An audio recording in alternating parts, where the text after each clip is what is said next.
So the deadlock between the government and the auto industry when it comes to scrappage policy continues. It's been almost a couple of years that I've been personally hearing every time any minister, especially Nitin Gadkari, speaking about really fast tracking the scrappage policy and getting it out, and we've been waiting for a very long time for that to happen.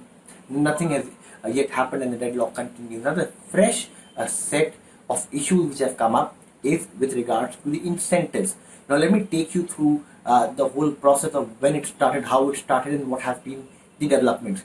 Now, initially, the government wanted not to incentivize at all when it comes to scrapping your vehicle. What does that mean? That if you have an old vehicle, you scrap it, you get a scrappage certificate, and in lieu of that, once you're buying a new car, is there something monetary compensation you'll be getting while you're buying a new car? That is something which Motown really wanted from the government and had asked the government of what you can do.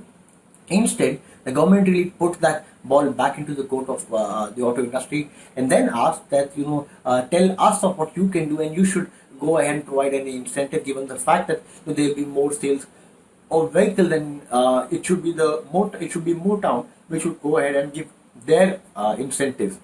In that process, Motown went ahead, their representative body went ahead and submitted their incentive plan, and what they said was that we will be able to give 1% of the vehicle cost as incentive, as a discount, if you have a scrappage certificate.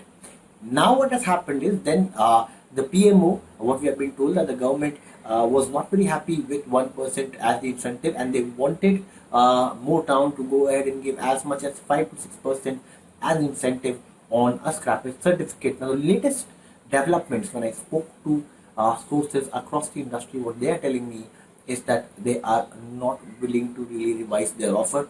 They have in fact gone ahead and clarified to the government that this is the max they can offer when it comes to scrappage vehicles and a scrappage certificate and the incentives.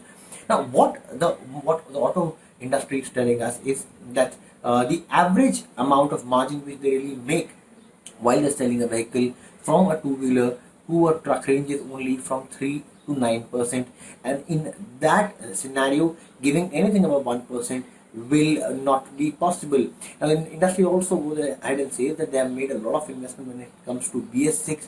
There has been a price hike, and they have absorbed the price hike. So there is some way anyhow they have absorbed the price hike of BS6. They haven't really fully passed that on, and after this they will not be able to give anything more. Now, what next? What next is what the government does. What the auto industry sources tell me is that they'll be now waiting to hear from the government. They have communicated their stand to the government, but as I said, it's been a long drawn process of getting the scrappage policy in. It is something which is very important when it comes to environment. It comes to energy, given the fact that the older vehicles are lesser fuel efficient than the newer vehicles. And then obviously a lot of emphasis was that once the old vehicles get scrapped, the sales and the demand will also increase, but it looks like the deadlock will continue for a while. Now the ball is in the court of government again. We'll keep you updated on each and every aspect of the story and each and every development of the same.